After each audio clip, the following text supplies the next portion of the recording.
Hello, everyone, and welcome to episode 52 of Sights on Sinnoh. As we continue our journey through Sinnoh, and Brilliant Diamond Shining Pearl are on their way to us. We are tackling episodes 34 and 35 of Battle Dimension this week. And I'm joined once again by Greg. How are you feeling? Oh, pretty good. Nice. And timing for our characters in these few episodes isn't the best. At least starting with this one arriving in style, where we find Ash and everyone back in Hearthome, but the gym is still closed because the leader is out. But it starts off like, oh, we haven't been in Hearthome in a while, and Ash gets to the gym to be disappointed once more. But then a car pulls up behind him and someone asks if he is Ash. And this is where we meet the character and Pokemon stylist Paris. And Yeah. what did you think about Paris? My first thing was, is there a Paris? In the games? Is there like a Paris, France? Like in the world? Oh! Like, You know... because it begs the question, because we've been to Kalos, which is based off of France, and there's no Paris there. So I thought about that, like, okay, so what's the other mean? Like, Paris has to come from somewhere else other than the city. And then I was very distracted because I'm like, what is this name? She has like some French phrases, right? Yeah, for reasons. Okay. This brings me to the big question: is why did she show up at this gym?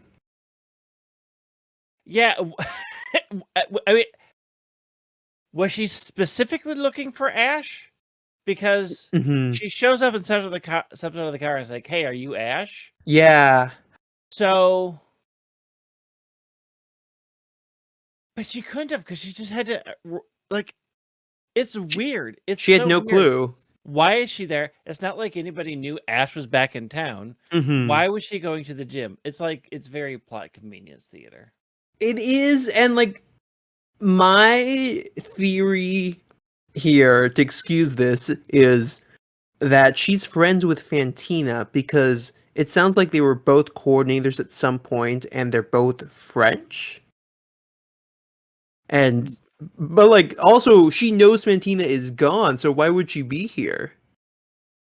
But yeah, I mean it's more likely than not just plot convenience. But another thing that bothers me about it is she knows Ash, but she doesn't know Dawn. And as someone who won the Wallace Cup and she's a coordinator, so I feel like she would be at least aware about her. The whole start of this is very, very confusing. Right. I just like, why is your name? Why were you coming to the gym? Like, it's all based off of them just showing up and being like, oh, hey, I sort of recognize one of you, but not the other. And Dawn is like, oh, I know Paris. And yeah. like, what is going on?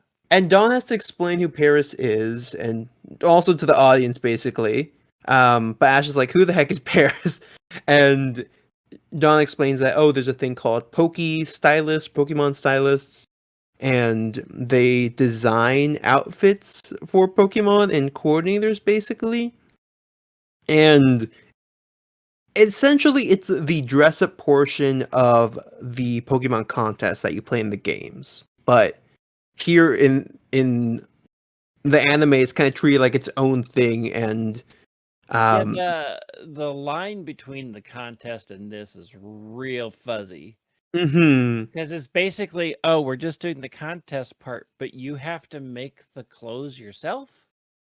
Yeah. An unstated rule. It's less about performance and more about the craftsmanship is kind of the vibe I get, but they don't really go into detail about it. Like, Paris just says coincidentally, oh yeah, there's this event happening and you should all like, well, specifically Ash and Dawn should join. Right. Because she thinks, oh yeah, you have cute Baniri, and she has a Lopunny herself. I kind of like that she has Lopunny. It's not like a Yeah. big thing, but it's cool that she's very clearly a role model for Dawn, and Dawn having the pre-evolution of Lopunny adds a nice parallel between Yeah. the two. Yeah. It's a little sort of symmetry going on there. Like, Exactly. oh hey, this Hey, is a you and me. thing. We're alike. Exactly. And of course, Jesse and James are like, we can do this too. Oh, can you? Okay, they're off the walls for that one scene where Jesse's just furious about Paris existing for some Yeah, reason. for some, like, we don't even know who this person is, and you are this invested and this angry about a person literally the world met 2 seconds ago. Exactly. Like, and they're just watching on TV. It's just a whole weird little situation there. This episode starts so weird. Yeah, like they knew where they wanted to go, just not how to get there for sure. So that's how we get Team Rocket involved. Jesse's like, yeah, I'm going to compete, and James is going to make my accessories, and James is very excited about this, actually. Honestly, he kind of has the best arc in this episode. But James has the greatest arc in this episode. definitely, yeah. James is so good in this. Oh, man, yeah. It redeems a lot of what Team Rocket does in my eyes. Yeah. But in the eyes of the that's not good. Okay, but moving along, we get to the Hearthome collection where people are signing up, and suddenly everyone in the lobby is distracted by a new figure who has just arrived, and her name is Coco, who Dawn doesn't know apparently. So now she's getting a taste of her own medicine from some random person who's like, "You don't know who Coco is?" Right. We don't know who Coco is. And we don't want to know who Coco is because it's a very bad, just a bad person from the start. I think it's kind of refreshing that we get a character of the day who's just like antagonistic right off the bat. And they explained that she is a famous person from Hearthome who's like a local, and her her talent, get this, is being able to afford a lot of Poke stylists to make her outfits for her. Yeah. So she has money, and that's her superpower. Her skill is being rich. Exactly. And very little else because she's an absolute jerk of a person. Yeah. Immediately she's like, "Oh, like, you guys are great. I expect all this fanfare from you." And like immediately, like, everyone's still infatuated with her, which I have no idea why. But she clearly thinks a lot of herself. What was that? She's rich. That's why everybody's into her. Like, hey, if we were friends, she can pay for my stuff and take me out to all these places. Baniri seems to be actually kind of interested in her, though, which is interesting. And hops on over only to be kind of shooed away by Coco. Says, "Don't you dare touch me with those filthy paws of yours." Yeah, I mean, she's just... We all know she's evil. Right off the bat, she hates our cute little Baniri. It's very, like, classist, I guess. Yes. But this is where Dawn kind of steps in and grabs him there. It's like, "I'm sorry," but everyone has bad vibes from her. Even this character who's just coincidentally standing next to our heroes, whose name is unknown at this time. But she's like, she has a lot of Poke stylists, but she doesn't actually know what she's doing. And Dawn goes over to this person who has strong Edna Mode vibes from The Incredibles. Yes. Well, she has, like, I mean, it's the stereotypic fashion editor, right? The big glasses. Yeah. It's the Anna Wintour. Without saying it's Anna Wintour, right? Oh, like, okay. The person I found was called Edith Head, and maybe that was before or after. I mean, that's another one, but like, okay. The Edith Wintour is often with the big giant sunglasses and that same sort of severe bob cut. Mm-hmm. That's sort of like her thing. as editor-in-chief of Vogue. But yeah, like it's a whole bunch of people sort of squished into one. Like it's a very stereotypic representation. Yeah. So like Edith Head also has that, Anna Wintour wears it, Edna Mode in The Incredibles. Like it is a shortcut for this is that type of person. Severe haircut, big glasses. Yeah, and she kind of has that personality as well in terms of like being very critical, but just talented, of course, in what they do.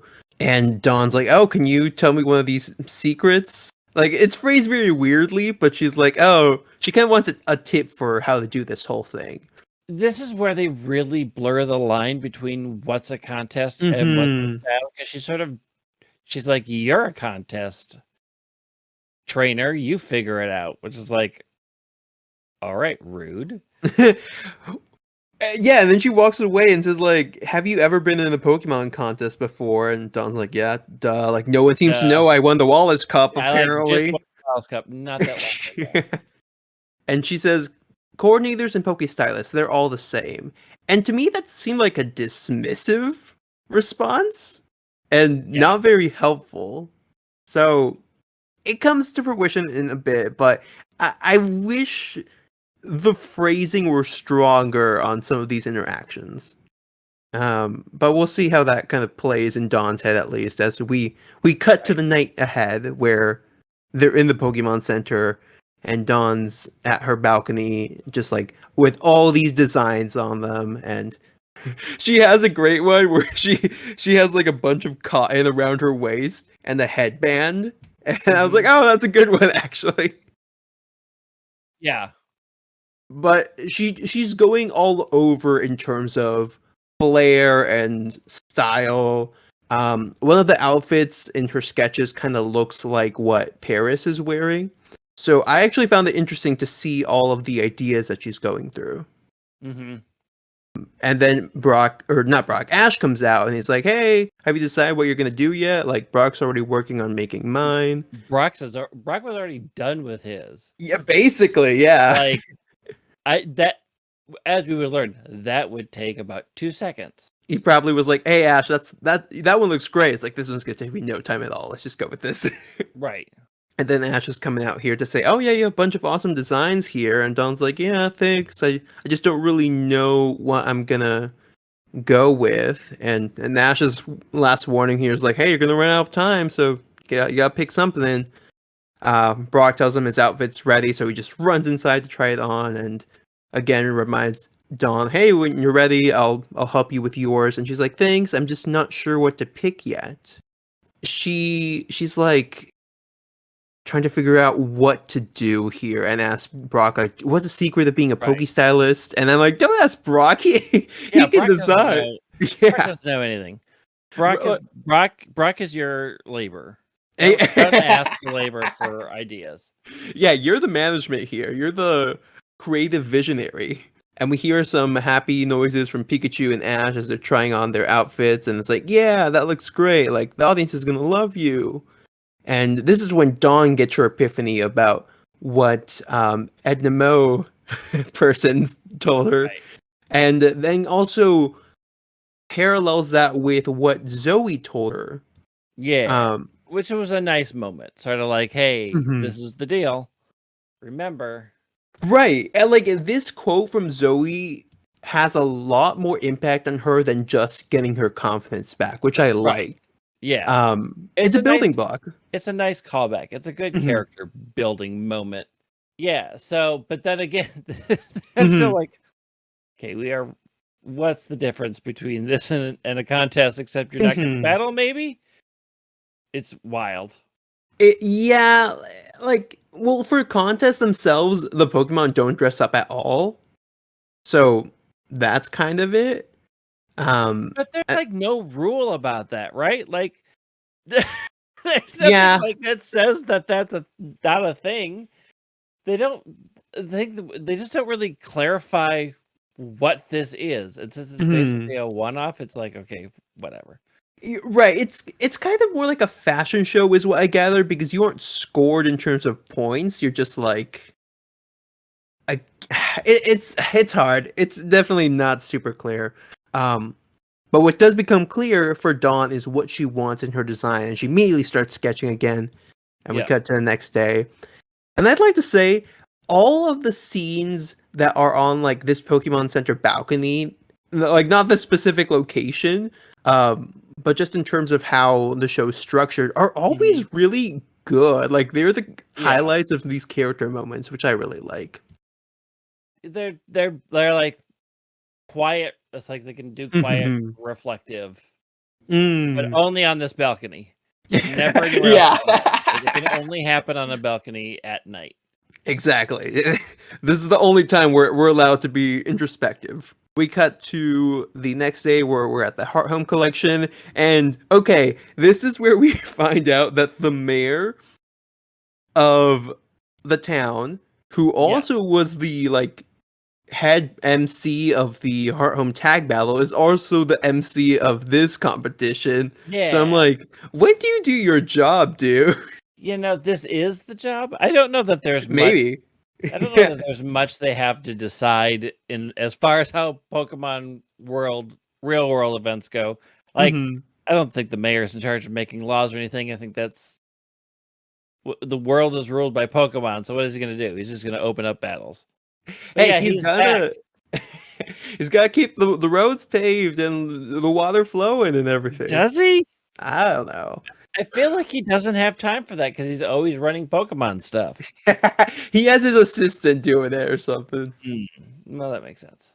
He does introduce our two judges here who are going to do an interesting job with everything that we'll see in this competition.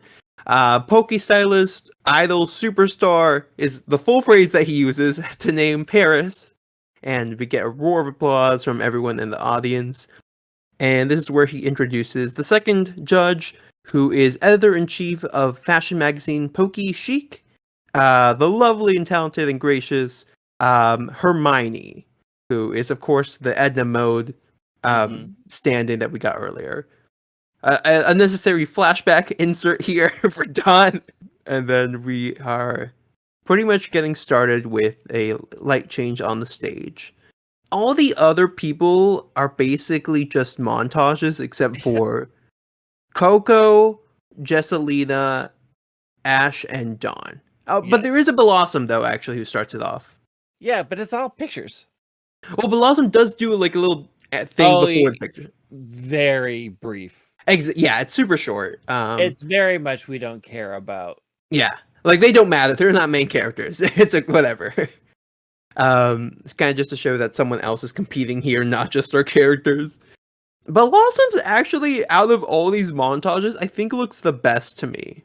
Some other ones include like, I don't know. There was Magikarp with Jules, a Chikorito. The Magikarp with Jules was like bad. Yeah, that I don't know what they're doing there. Oh, what do you think about the Roselia one? I mean, not long enough. Should have been in the end, but wasn't for plot reasons. Terrible plot reasons that don't make any sense. How dare they? If they just had come on through, she would have easily taken it for sure. Yeah. Edna, or sorry, I'm going to say that Hermione is very critical as always, and Paris points that out. And she says, "It's all your fault. You became such a well-regarded Poke stylist that everyone's doing it now." Yeah, which is the dumbest thing I've ever heard. It's like it's fine. It just shows how all your fault for making the thing that I love popular and therefore popular. You made it harder to gatekeep. Yeah, like shut up, Hermione. Let people like fashion. I do like Paris's response though, which is like, "I'm sorry, fashion should be a crime." Yeah. Which is like, all right, yeah, whatever. You tell her, Paris. And then we get the whole thing is wild. And then we get to Ash. And they have a cool little suspenseful intro with flashing light behind them. And I didn't understand what this was until I checked out the trivia for this episode. Ash is wearing like Oh, I get what it's supposed to. Okay. Do you want to explain this? Did you understand the reference here? Well, they're the wind and thunder gods. Yes. Of Kujin Shin. and Raijin, I Yeah, believe. Fujin and Raijin, the gods of thunder, wind and thunder. I mean, we're gonna be real loose with Yeah, these, because really it's just the fact that they're wearing a weird loincloth and have pointy ears on the top of their head. It's like, I'm gonna say, if you didn't know, Mhm. like, this is one of those things. When they walked out, I went, "Oh, this is another jelly donut situation." Right. This It's is one of the things that's so specifically Mhm. Japanese that it does not, Mm. like, there is not a lot. There's nobody who's gonna make sense out of this. And that, Yeah. to their credit, they didn't even try. Right. But if you do look into it, it's actually pretty cool. In Yeah, terms of like the cultural reference, because what they're wearing is the loincloth that Greg said, but also like hair that's supposed to look fluffy on them and represent right. clouds, which I didn't understand until right now. Yeah. And then the pointy ears again are to kind of Yeah. represent the creatures that are those two gods. And I think it's Raijin that has the drum, which is why Pikachu Yes. has the drum. Yes, exactly. And Pikachu's wearing that on its back, but Right. Pikachu in the scene is also very, very nervous and like embarrassed, I guess. Yes. And right, I mean, look, Hmm. Ash is basically naked on stage. He's a naked 11-year-old in front of an entire televised everything. It's Choices have been made. I'm not gonna say Definitely. that they're good choices. I'm not gonna say that they're bad choices, but choices were definitely made in coming up with this. You And Brock, are. here's the Mhm. thing, and Brock was fine with it. Yeah. Brock made this. Let's not forget this part. Brock made this. And he Ash. does a cute performance, right? Like, Yeah. they do the ritually type thing. It's, everybody who was Japanese in the audience immediately got it, and everybody who's not's like, okay, I don't know why everybody's into that, but sure. Yeah, because Ash bends down and says, "Hey, Pikachu, no need to be embarrassed. Like, go and have fun out there." And he jumps on down, uses Iron Tail to play the drum on its back, which is cute, and then lets out a shower of sparks with Thunderbolt. And Hermione pretty much says what Greg says, like, well, they made some choices, and at least they're trying to like Right. do the thing that is what makes this special, is like show off your Pokemon. Yeah. Um, and then Paris is like, yeah, I love the clothes as well. So pretty much the only ones that they have somewhat positive opinions about from all these Right. performances.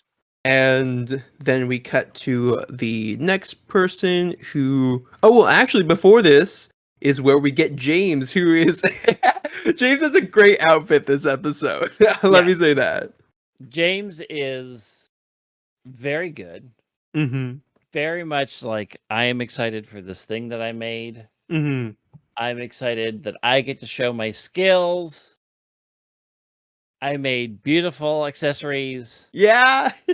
And once again, everything that James does is torn apart by Jesse. Right. And as he's expecting this disaster to come onto stage, he's sitting in the audience complimenting the accessory and garbs that Ash and Pikachu have. He's like, oh, they're quite unique. And Brock is coincidentally coming right over and about to sit next to him in the empty seat. He's like, oh, thanks. I actually made those. And immediately James is nervous because, like, oh, he's going Right. to find out I'm Team Rocket. Which nobody does. I don't know why they would worry about this. Yeah. So he just plays along with it, and they're just kind of watching the show together. Backstage, we get Ash coming back, looking very pleased with himself. Pikachu's still kind of embarrassed, Yeah. and he starts talking to Dawn, who we get a bit of an inner monologue here, which is kind of interesting. They actually like show. They do this thing where like they show her inner self facing the other way Yeah. and having second thoughts about even entering this competition. Right. Which, again, is, you know, they're very consistent at this point with Dawn's character. Like she has not yet overcome her confidence issues, which is nice. It's not just cleaned away because she won something. Right. She's still nervous. She's still got some. She has room to grow. Yeah. And even in that moment, she also says, like, hey, no need to worry, kind of still pumping herself up a bit. So it's a nice thing that isn't like dragging the episode down or like, oh, like, should I do this? Should I not? We got that in the Wallace Cup. Piplup snapped her out of it. So now we see the next natural step for that in her character's maturity. Right. It's a nice moment. Exactly. Yeah. And then we get Jessie, who is wearing the accessories that James has made for her, which is just 2 necklaces identical, one for her and one for Wobbuffet. They both are just like a star-shaped emblem with a crescent moon. Hit my mic. With a crescent moon hanging underneath it. But she's like, this is too subdued. I need to make it colorful. And Meowth is like, no, it's fine. It's great. And she just goes wild with the makeup. Yeah. Like, why? I get it. Well, Jessie's flashy. So Jesse's flashy and gaudy. I get it. It's fine. Like, it's one of those things. It's like the best laid plans is just ruined by Jessie. Yeah, because we cut to outside and James is like explaining to Brock, oh, I'm next. Like, you're going to see my accessories that I made, which are about simplicity and beauty. And then this makeup nightmare comes out. Yeah, and they're both kind of horrified, James especially, because I think as James puts it, it's like, it looks like they tried to rob a makeup truck or something. Yeah. Which I was like, oh, that's perfect. Yeah. It's very good. James is very good in this episode. Yeah, and Brock is kind of like, that simplicity, like he's trying to not burn him too much, but... Right. I think like at least Brock picks up that like this was not going according to plan. Exactly. Yeah, he puts that together as after seeing James's reaction probably as well. He's like, my finest work has been reduced to subway graffiti. And Jessie's already mad at Wobbuffet for no reason. And it's like, Jessie, you did this to yourself. What's going on here? Hermione also calls out that this is garish, a new low in bad taste. Yeah, and she's not wrong. Yeah. Jessie literally makes herself look like a clown. Right, and I don't even know how she would make that choice. That's the part I'm like, even Jessie has better taste than that. Yet somehow she does this. It's just like one of those things that's just like, okay, fine. Yeah, it's a little more plot conveniency for like her. Like I think I would have been fine with it if she had just overdone it on Wobbuffet and not made herself look like a clown. Yeah, because like she's so particular about her own look, and like it just felt weird. Like, how would she not see that? Right, like when we see the makeup scene, she's just like painting all over Wobbuffet, but not herself. We don't even know that she's doing that until right now.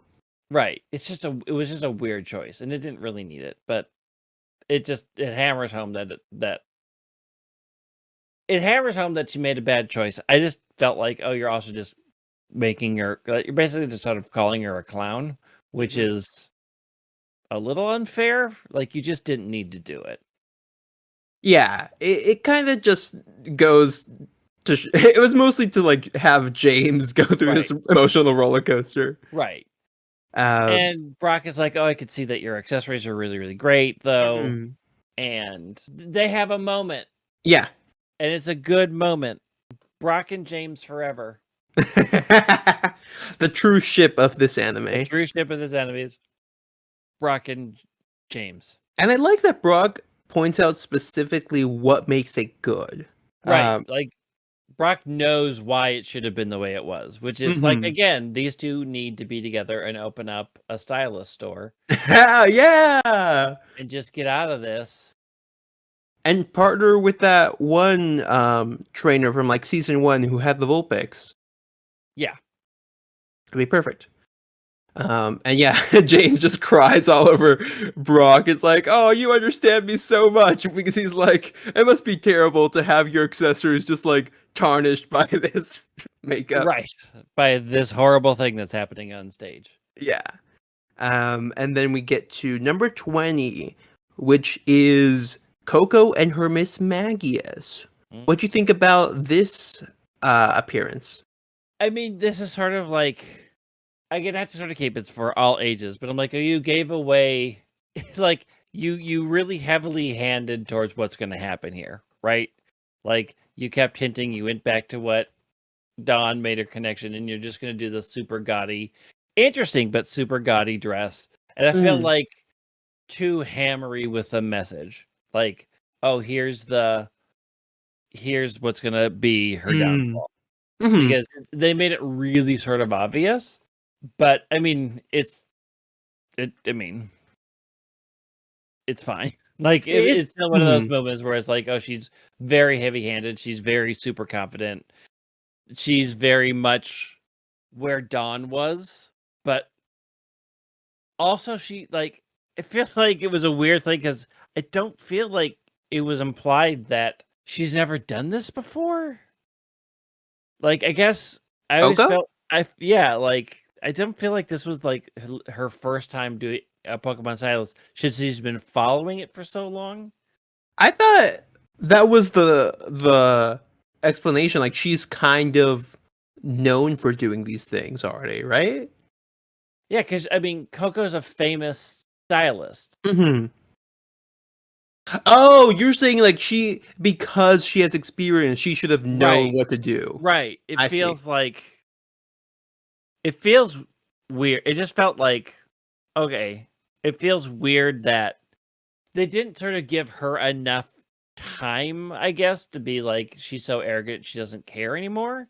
Like they could have done a little bit more in her interaction in the Pokemon Center to show that, they spent the time making her cold to Binary and not having her come across as like an arrogant person that would make this type of mistake. Yeah. Like they introduce her as super famous and have a fleet of people who make these things for her. My guess is that they kept saying local, so maybe she's done things here, and because they aren't like professionals, that's where she kind of has her clout. It's like I don't know, like an Instagram model or something. It's like, well, if you're viral here, but not to professionals, more like the general public. Yeah, they're just not very clear with it. Right. Which I'm like, okay, whatever. And Miss Maggie's accessory is this dress that kind of matches Coco's, which has white strands kind of come out of it. And once they're out, she uses Psywave to make them glow and flow. So kind of gives like a rainbow octopus kind of feel, I guess. A jellyfish, actually, is probably closer. Yeah. And they're like, yeah, this is like super dazzling. But I'm like, those strands are like so much bigger than Miss Maggie is. It doesn't matter what Pokemon is doing this. So, again, kind of similar to how we saw with Ambipom and its Swift. James is also critical about it, as everyone else in the audience. So, including our MC and Mayor Enta is like, oh wow, this is beautiful. And James is like, an insult to the designer community. Right. And it's like, it's just he calls it a gimmick, which is like, yeah, that's pretty fair. But Brock, of course, is more worried about Dawn. He's like, yeah, but it is a tough act for Dawn to follow. Yes. It's very flashy and very showy. Exactly. It's all about the glamour with Coco, as you can expect. And then we get a great shot of Dawn, Ash, Pikachu, and Piplup backstage, which I really liked. It just kind of pans over from our friends who are waiting for Dawn, and she already looks different, like she has her hair down. Yep. And I was like, oh, this is a really cool moment to like shows us suspense since we don't see what she looks like. She's Right. talking about like she can't waste this opportunity, and it's a lot of buildup, which I thought was really well done. And Yeah. she looks down at Baneri, who's also we don't see what she's wearing. We just see the one ear. Yeah. Like, let's go. But yeah, it seems like you like that as well. Yeah. I mean, they built this up very well, I think. Like I almost like it more than the Wallace Cup, actually. I think they're very similar. I think this, like, I don't think this would play as well if the Wallace Cup hadn't come before it, right? Like, if this Sure. stood on its own, Yeah. it wouldn't be as strong. That's fair. Yeah, I guess I kind of would have preferred if maybe in the Wallace Cup she did wear something a bit more different. Right. And that was like a reveal, like, oh, we're showing a new phase of her. But Yeah. this also works very well since we have that internal development in the Wallace Cup, and here it's a bit more external Right. for everyone to see. And then the curtains part, and we see what Dawn and Baneri are wearing, which looks great. It's simple, but it's effective. Mm-hmm. And what she's wearing is basically a set of blue pearls with a white dress. And Baneri doesn't have this, but Dawn has like a yellow kind of bow on the backside of hers. What do you think about this reveal? Dawn's dress? Yeah, of Dawn and Baneri's attire. I think it was very effective, right? Mhm. Like it showed like immediately like Dawn understood something that nobody else did. And also they could make something, well, she didn't make it, Brock did, but could design something very simple but interesting and fitting to what had to happen. Right. And you can tell that she understands this as she tells Baneri, like, hey, go have fun, pretend you're a snow fairy on a mountain. Yes. Which seems kind of specific. Is a very specific ask. I would have been fine if she was just like, hey, pretend you're like playing in the snow. And Right. same message, basically. But Baneri complies and walks on down to the stage, bounces around, having fun in her dress, and starts using Ice Beam to kind of create that snow mountain effect behind her. And she's just like, hey, the accessories and fashion aren't important because it's all about you having fun. And Baneri's having the time of its life on the stage. And our Right. judge, yeah, and our judge from earlier, Hermione, immediately is like, ah, this is it. This is what I'm looking for. And smiles for the first time in the episode. Right. And Baneri just freezes like literally everything. Yeah, I'm mixed because I kind of wish it were showier, but at the same time, that's the point of this. Mm-hmm. Is that it's not. It's that it's very concentrated and it doesn't have to be like an elaborate performance. I know how in the future contest Baneri is going to use that ice beam to make something very elaborate. So I wonder how much of this is going to inspire Dawn to do that. Paris is also very into it, saying like "très bien, oui bien, oui très bien." I think, just spitting out all this French for the week. And yeah, she just jumps up very happy, and that ends the performance with a bunch of ice now on stage, which I have no idea how they're going to remove for the next performance. Right. And then another heart-to-heart between James and Brock in the audience. They're like, "Oh, that was great. Your accessories are simple and super effective." Mm-hmm. Everyone backstage is congratulating Dawn as well, and we cut to the announcements, which is who is getting our first place, our greatest accessories award, and our most unique award. I don't know why I just didn't do first, second, third. Yeah, well, also it feels like there were only supposed to be 2 awards, and they're like, we're just gonna give one to Ash Yeah. for reasons. Like hey, he's having a rough time. He didn't even get through the semifinals at the Wallace Cup. He has to win something, clearly. When he's been denied yet another gym battle because yeah. They all just feel bad for him. So we get, of course, Ash and Pikachu coming down. as well as Coco and her Miss Magius, and Dawn and her Baneri, which means Jessie did not make it to the second round, to no one's surprise. To no one's surprise. And then she's super mad about it. Yeah, she walks off, and we'll get to see what happens to her. We know what's going to happen. They do the same thing they always do. Yeah, but with a twist, and I kind of liked it. They gathered down on the stage, and they're like going to announce which person won which of these 3 awards. Coco, of course, they're like, yes, she's the arrogant one, and she thinks she's already won. I don't know why I have to be with these horrible people. This is all just like polite theater for you guys because I won. I clearly won. Like, sure, okay. It's like auditions, like, oh no, I already got the role, but my friend, the director, has to still run auditions and everything. Right. James goes backstage very mad that Jessie just like skewered his handiwork, but Jessie's like, no, it was clearly your fault, and James just kind of takes it, which I'm like, no, you. James always just takes it, right? Like that's sort of the dynamic. Like James knows what happens. James wants to stand up to Jessie, but just can't. Yeah, he knows what really happened, but no one's gonna listen to him or his logic, unfortunately. They start storming away, and Jessie's like, ugh, like, I'm so annoyed here. Let's just grab all the accessories that we can. And Mal's like, no worry, I was ready for this. Yeah. And okay, and then this is the like least believable part for me. So they get into their machine thing, and as they're about to like announce the winners on stage, there's like a rumbling, which almost causes the MC to fall over, and then suddenly the roof opens up, but like it's built to open up. So did Meowth hack the systems for that to happen or something? Because that clearly was not planned.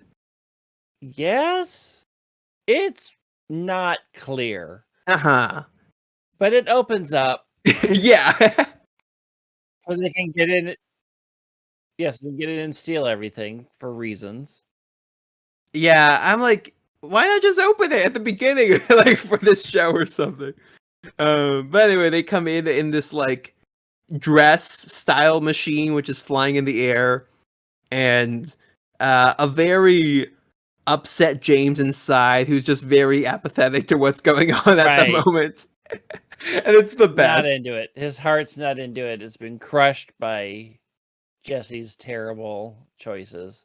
Yeah, his just voice being silenced is really getting to him today.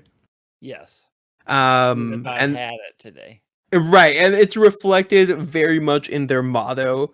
And okay, like just this motto alone is great. Like I recommend checking out this episode for that, as everyone's doing it normally except for James. He like the music cuts out every time James talks, so he just says like, "Wow, I'm so excited. Can you tell by my face?" And yeah, just like a lot of great one-liners. Yeah, poor James. He's having a rough day. James, go with Brock. Brock appreciates. Yeah, you guys go live your best lives. Go open an accessory shop and a beauty parlor.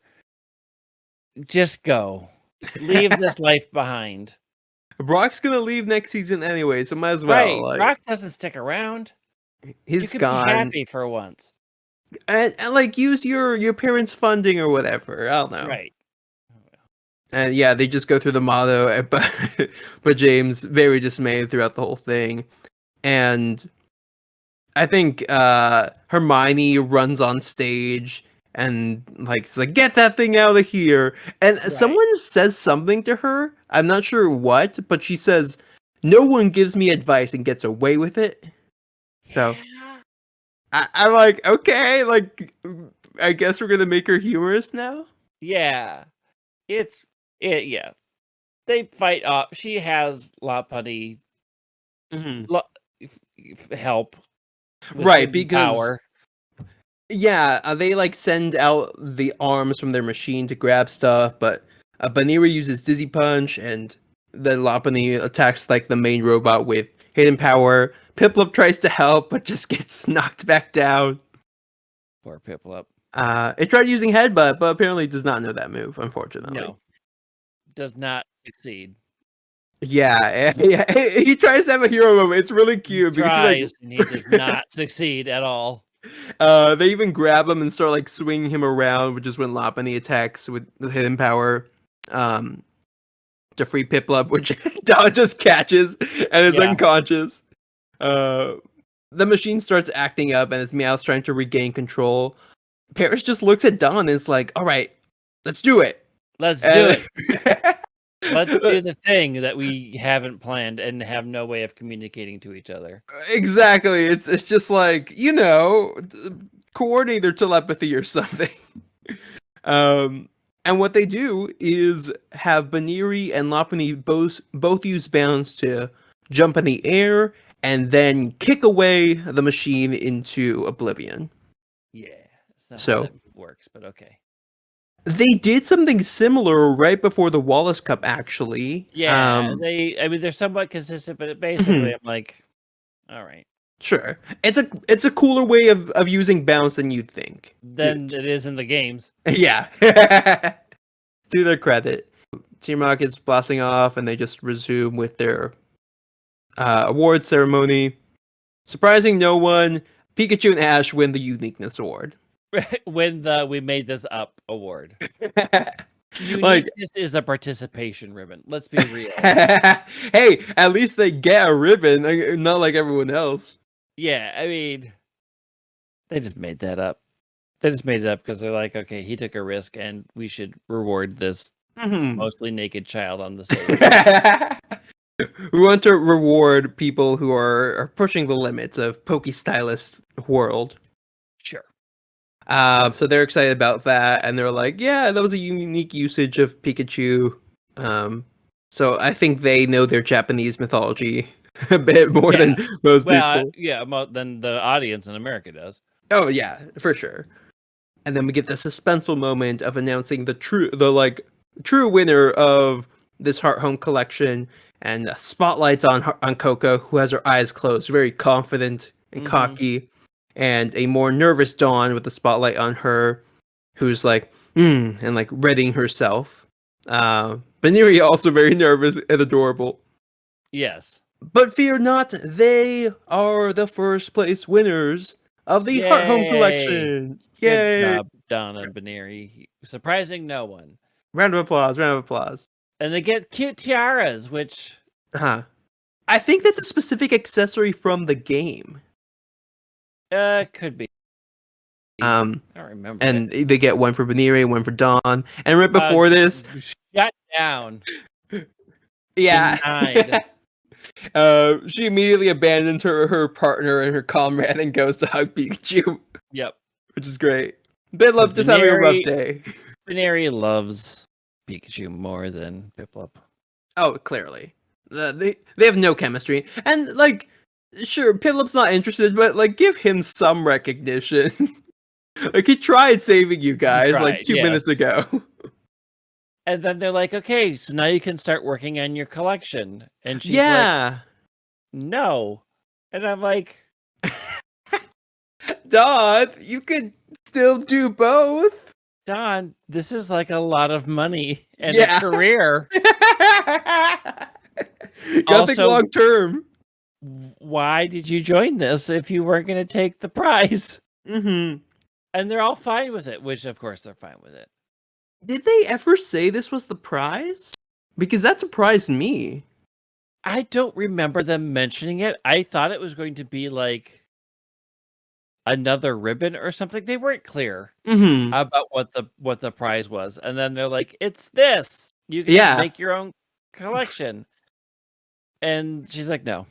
I'm a coordinator at heart. And they're all like, that sure did show through. Yeah. And I hope you continue that with all your future contests. Yes. I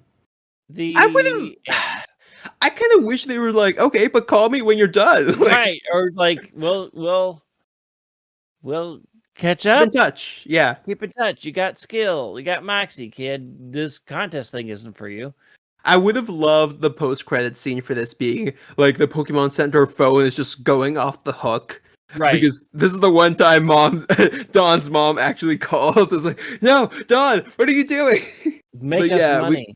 right? We get all the trade BNs, and everyone's like, yeah, you did the true spirit of Pokestylist, and Brock, again, doesn't really garner much recognition from Paris. And Coco Yeah. learns a lesson? I Not don't really? think so, but we don't really care. Yeah, whatever. And yeah, Dawn gets a great tiara. I think the real reason she won is because she wasn't wearing a crown like Coco, Right. so And she had it space on her head. she had space for accessories. I mean, to be Exactly. fair, her simplicity thing, it was a nice tie back. We get it. I'm still not sure what the difference between a stylist and a contest is, except they didn't battle at the end. It seems like Yeah, a it's. real fine distinction you're drawing here, kids. I think. I feel like the stylist part is making the accessories, but this competition is more about like, hey, we're gonna do the runway show for it, and that's not Because they really didn't make the accessories, Brock did. right. But it's exactly, but the runway show, the models didn't make the Right. accessories, so there you go. But again, everyone's fine with with Dawn choosing her career path at the moment. Yeah, that's kind of wraps up here as we see like Dawn gets something else under her belt that no one's gonna recognize, like her Wallace Cup victory for some reason. And that wraps up Arriving in Style, which is again episode 34 of Battle Dimension. Mm-hmm. Curtain closes, and you're left with us. So, Greg, what are your thoughts on this episode overall? I mean, overall, it was a very solid episode. Like, it didn't. They did enough character development with Dawn, and sort of like they made it another stepping stone to build Dawn's confidence, which saved it from being just pure filler. It actually turned out, apart from some weird things where they just decided not to explain stuff, Mm-hmm. I thought it was a fairly solid episode. Yeah, same here. Like in the grand scheme of things, it's filler, but it's really cool and like a Right. nice touch for what these characters have been through and how they're changing and evolving moving forward is really nice to see. It's doing filler correctly. Yeah. Right. There's still enough in there to be like character growth comes from this, and it's not a complete waste of time, which is the episode right after this. Oh my god, yes, and we'll get to that. But before we we'll definitely get to that. Before we do, what would you rate this episode? I give it a 7. Yeah, that sounds good. I'll give it like a 7.5. It's solid. They made some weird choices. They don't explain things, but Yeah, could be a little better with the exposition, especially maybe in the beginning. And made good use of coming back to Hearthome. Like you're passing right. through here anyway. Let's see more about what Hearthome's about, which is the style, the 50th fashion. time passing through here. Hey, only second in the anime. How much more are they coming through here? I think at least once more, but we'll Come see. back to finally do the gym battle at least once. Oh yeah. Just some fun trivia about this. In a future episode, we actually do see a photo with Dawn and Hermione back at Dawn's house, which seems to imply that after her journey, she actually did take up Hermione on her offer. So to start a career. exactly. Johanna's like, hey, contests are great, but I think you should give that nice lady a call. Get some money on the table here. Yeah, someone's paying for all these Pokemon Center visits and clothes I keep sending you. It's not just gonna be me. Mm-hmm. She pretty much says like the Psyduck stops here, Dawn, which is coincidentally the name of the next episode. So, episode 35, Battle Dimension. We continue on towards Celestic Town, and our heroes run into 3 irritable Psyduck, and they can't quite make a detour because they'll miss the Celestic Town contest, but these 3 Psyduck are intent on letting no one through. Okay. Oh boy. I mean, nothing happens in this episode. It's a bizarre episode I because literally was watching it, and at multiple times kept thinking, how is this episode not over yet? Yeah. Like, How? you could cut easily the first 15 minutes of this and just And move on with what's it- going it's on. like it's like, okay, so yeah, this happens in the game. There's a Mhm. Psyduck you have to get past, Yeah. but you don't even do it like the game. Mhm. Also, these 3 Psyduck are the most super powered Yeah. OP Psyduck that have ever existed because Yeah. nothing they do somehow works. Nothing. And what is also fairly irritating is how much they recycled animations Mhm. and then kept recycling them. Like, so Brock suggests alternative route, and then they're like, no, we're going to send out Turtwig's Razor Leaf was recycled. Then they do Piplup. Piplup's going to talk, and like all of these moves that they keep doing are like, we have seen these animations. You are literally, because they don't have backgrounds to tie them here. They do most of them have that one color background, which means they just slid something in. And like Team Rocket is watching, and it's just like this whole this first like 10 minutes, I swear, felt like half an hour. Yeah, it's And it's like nothing happens. They just keep going at these super powered Psyduck. right, and what makes it worse is there's 3 big battle moments of this episode. One with the Psyduck where they're just going like all our heroes are trying to take them down one at a time, even though this very clearly calls for like a 3-on-3 battle. Right. It's a triple battle, people. Just I know that's next gen, but come on, you gotta improvise here. like you've done it before. And Right. they Like you do do it it in against this Team Rocket all the time, episode. and they do it in this episode. Yeah, it's madness. Because then Team Rocket tries to steal them by putting plungers on their head and trying to carry them away. And this is where everyone teams up and saves them. And I'm like, why Right. didn't you just do this before Why- to defeat them? It's so frustrating. But between this, Ash goes and sneaks behind them using Gliscor and Staravia to glide across, which is like, alright, that's fine, but you didn't need to spend too much Okay. time on that. Why couldn't you just use Staravia? Because Staravia isn't big enough. Right. Ash weighs like $1.50.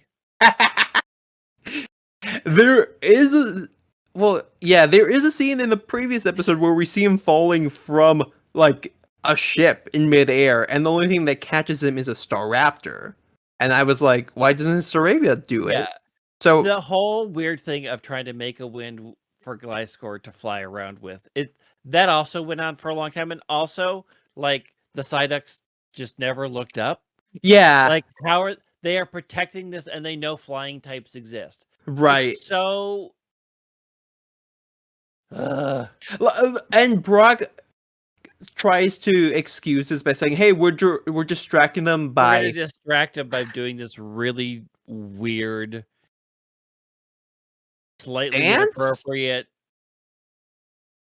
maraca routine Yeah, dance where oh god, it's so dumb.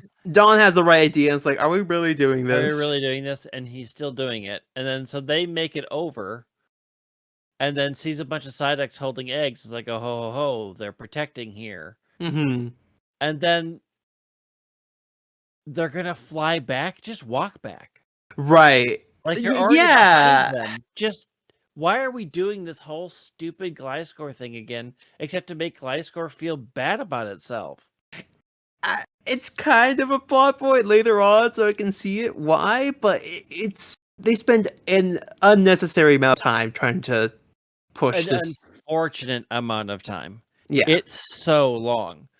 So then they get back, and then okay, now we're gonna really capture the Psyduck people, and then they do the Mhm. whole Team Rocket thing, and then they stop it, and then Then Ash is like, "Oh, now you can see that we're not trying to hurt you." right. We're But trying to help you. that doesn't add That up. doesn't Like make these a are difference. This you're like you're still trying to go past. Like they right. clearly know they don't care about you. They care about the eggs. Protecting the eggs. Like your intentions. Oh God. They don't matter, Ash. Like, come on.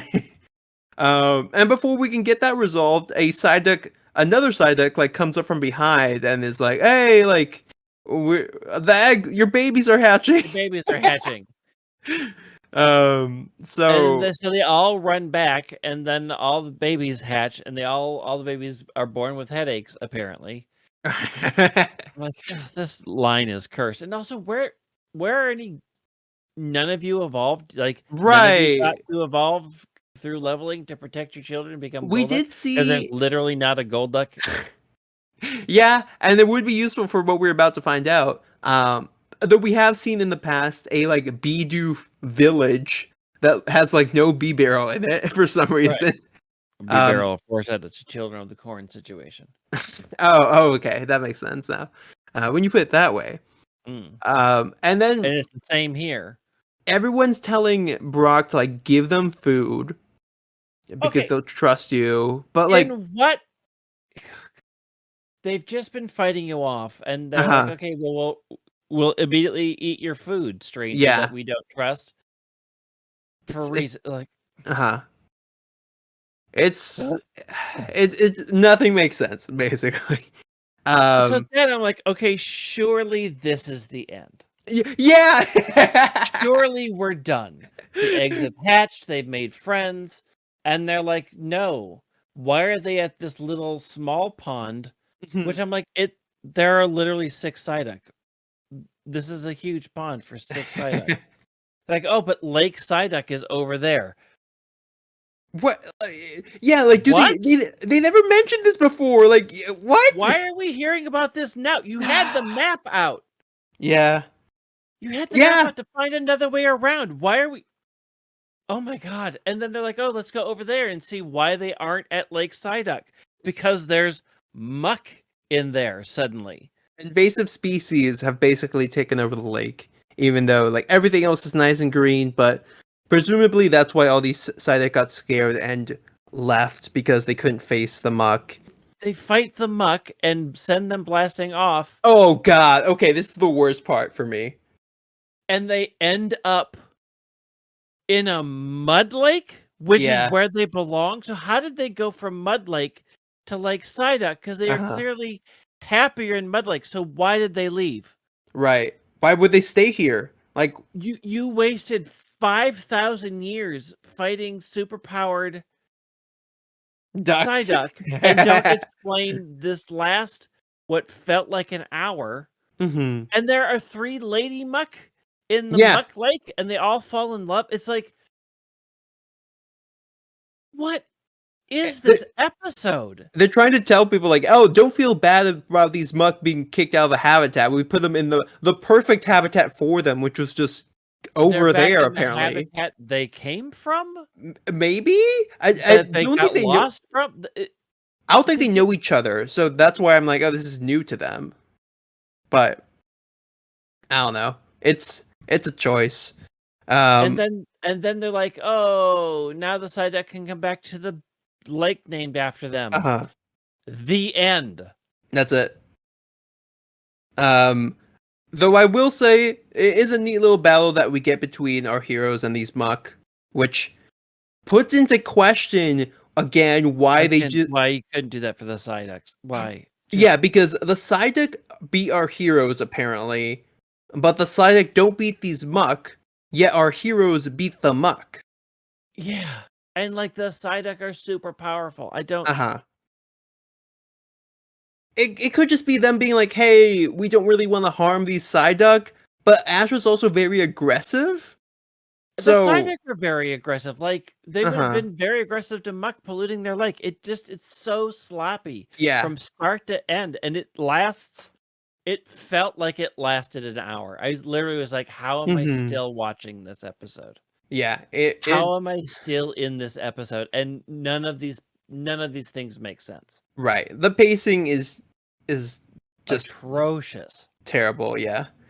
Um The only entertaining part is this battle at the end for me.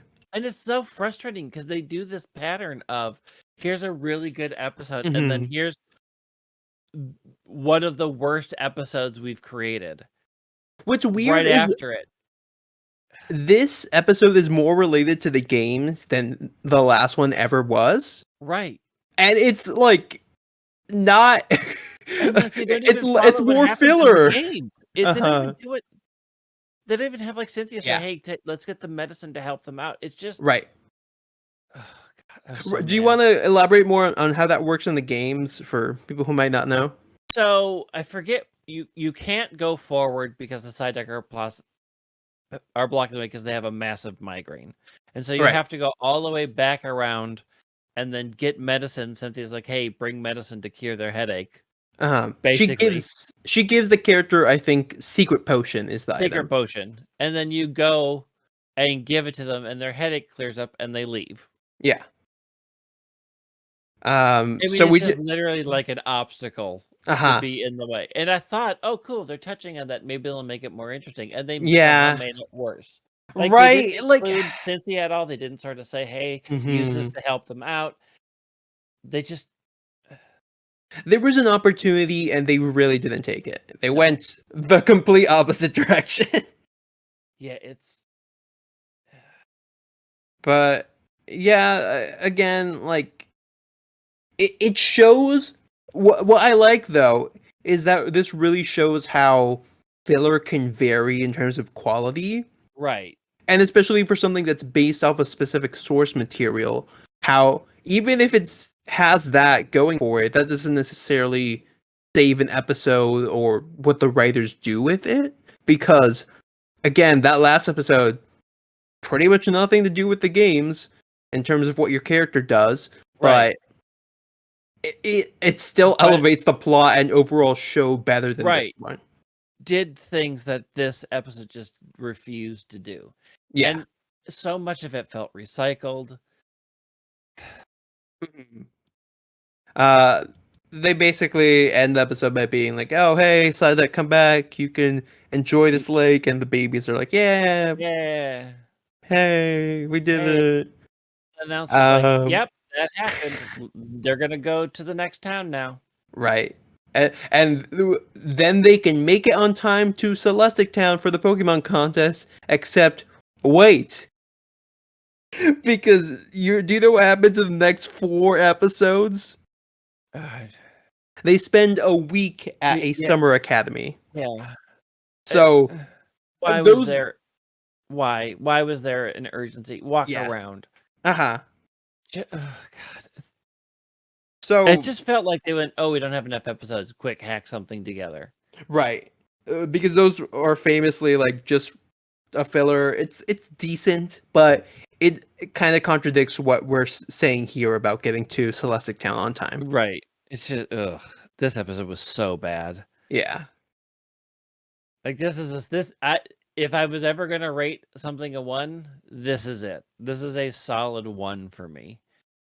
It felt recycled. It felt way too long. Literally nothing happened, and they didn't even bother to keep an internal consistency or logic to anything Yeah. they did. The power scale kept fluctuating, even though Wildly. it was the premise of the conflict. I'll give it a 3. I mean, like, I enjoy, like, oh, cool. They had some potential at the very beginning of like, oh, they're referencing the Psyduck thing from the games, but then they just bafflingly mess it up, in so many ways. Like, if you have these Psyduck here, like, do you have Psyduck on other places guarding the forest of these Right. eggs? Is this Are the you only guarding the entrance? muck? How did this happen? Uh-huh. Oh boy. Yeah, I was just so mad at the end of it. I'm like, I cannot Yeah. believe I'm still watching this. It It's felt so long. And I think that's my most frustrating thing mhm. is for a 22-minute episode, it felt so long. Right. And it's like that's a failure of an episode. Like you couldn't even keep it to a tight 20 minutes and make it feel like a tight 20 minutes. Yeah. Like, I think what also bothers me is that everyone's IQ seems so much lower at the beginning than it Right. is at the end. Right. Because they try to take the Psyduck on one-on-one. Dawn's like, oh, maybe an underground attack will work as she sends out her Swinub to use Dig, but in clear sight of these Psyduck. So nothing sneaky about that. And it's just Psyduck. Like, Right. use Energy Bowling. Jojo barely even battled before Ash called it back. Yeah. It's one that just as a whole, you pretty much said that Greg just fails as an episode. Yeah, it's just everything. I'm just like, everything about this is. It's just a failure of an episode. I just. Yeah. This so trivia. This episode marks the first and only time that Brock's Hapini got knocked out. Yep. And Hapini tries to like throw a big rock and basically falls Fails. over, which is kind of cute, but yeah, it's weird because like again, not keeping Hapini consistent. Right. There was so much sort of plot bending of everything just for no reason. Yeah. And this episode does follow the theatrical release of Pokemon the movie 11, which is Giratina and the Sky Warrior. Mm-hmm. So we can say that this maybe happens between Hearthome and this episode. And we get a name for baby Psyduck. Psyducklings. No thoughts whatsoever on that name. Like, no, like you're gonna introduce Ducklet. Like you can't. Next gen, yeah. They look exactly the same as Psyducks. You can't be like, oh, they're slightly smaller, and call them Psyducklings. It's like that's just not a thing. It's just not a thing. Stop. I'm never a it. fan of them trying to show what a baby Pokemon looks like and just saying, oh, it's the smaller version. Because so many times it's been like, oh, then they get a baby evolution. Like, wait, what does that mean then? Right. And the babies get a completely different name when they're actual baby Pokemon.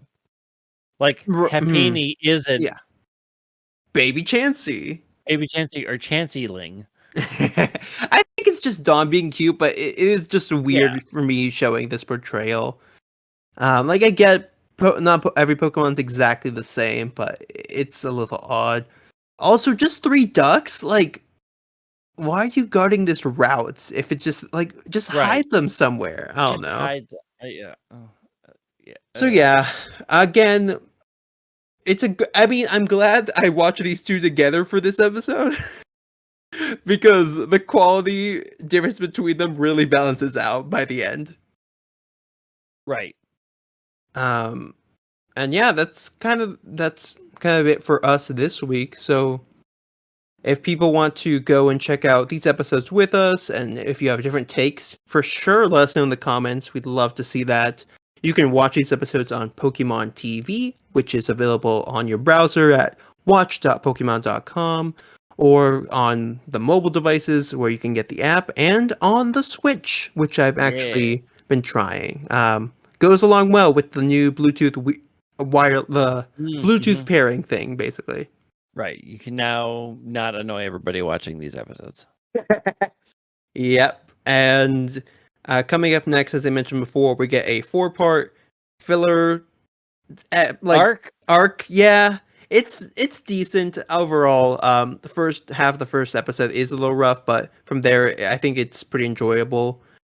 We do get some Pokemon debuts, so it's not complete filler. Yeah, I don't hate when they do arcs, like because they do need to fill things in. But yeah, it's definitely better, I think, if they do that than just like one-offs that feel very disjointed. Like if you have a story and you're trying to piece it out over a series of episodes, that's a little more satisfactory for me. Yeah. Greg, if people want to find you on the internet, where can they do that? Find me on Twitter at White Wing. Perfect. And I'm on Twitter as well. We'll be teasing where you can follow me for updates on these episodes. Any new projects that you're working on, or it's just going on with some stuff that you've been working on? Depending when this goes out, my new book is probably out at this point. It Oh, comes out on okay. October 5th, so Uh-huh. buy Cool. What's it called? it. The Ultimate Random Encounters book. Oh, nice. Okay. It's the Smash Bros. Ultimate of your book series. Yep. 5th one come out. Yeah. Perfect. And yeah, stay tuned. And again, like, share, subscribe if you want to share this with anyone who loves Sinnoh and wants to see where the anime kind of interpreted it, which can be fun in a variety of ways. This week, not so much in terms of the one thing that they chose to get from the games for this. But hey, that's what we have here to discover and talk about. Again, I've been Will. I'm Greg. And we will see you in Sinnoh. So until then, have a good one. Bye. Good night.